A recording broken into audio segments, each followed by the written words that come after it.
दोस्तों, आज हमारा टॉपिक है दिल्ली सल्तनत। दिल्ली सल्तनत में कितने वंश हुए, ठीक है, उनके संस्थापक और उनका काल कि कब किसने कौन से शासन कितने वर्ष तक शासन किया है। हम शुरुआत करते हैं। देखो, दिल्ली सल्तनत में मुख्यतः 5 वंश ने किया। 5 वंश ने, छठवां भी, लेकिन छठवां को माना नहीं जाता। 5 वंश हैं। 5 वंश में सबसे, इसको अपन देखो ट्रिक से याद करते हैं। देखो इसमें ट्रिक तो कई सारी हैं। जी की तो सरल है, गुलाब खिले तो सुगंध लो, जिसके अपने से अपन करेंगे। जी के तो सरल है, ठीक है। जी की तो सरल है। जी फॉर गुलाम वंश, के फॉर खिलजी वंश, टी फॉर तैयब तुगलक वंश, एस फॉर सैयद वंश, एल फॉर लोधी वंश, ठीक है। सबसे पहला वंश है गुलाम वंश। तो गुलाम वंश का पीरियड माना जाता है 1206 से लेकर 1290 तक। इसके संस्थापक हैं कुतुबुद्दीन ऐबक। दूसरे हो गया क्या, जी की मतलब खिलजी वंश।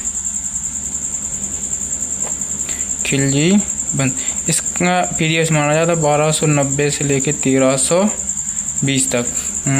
इसके संस्थापक थे जलालुद्दीन खिलजी।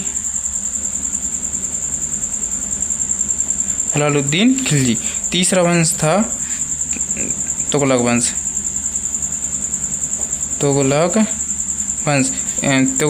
इसका पीरियड माना जाता है 1320 से लेकर 1414 तक है। और इसके संस्थापक माने जाते हैं गयासुद्दीन तुगलक। इसके संस्थापक मोहम्मद गयासुद्दीन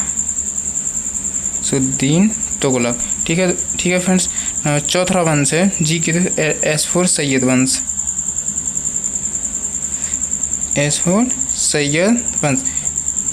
इसका पीरियड माना 1414 से लेकर 1451 तक। और इसके संस्थापक था खिरज खां। और 5वां वंश है, लास्ट वंश है लोधी वंश का पीरियड माना 1451 से लेकर 1526 तक। इसका संस्थापक को था वह लोधी, ठीक है दोस्तों। इसको याद करिए।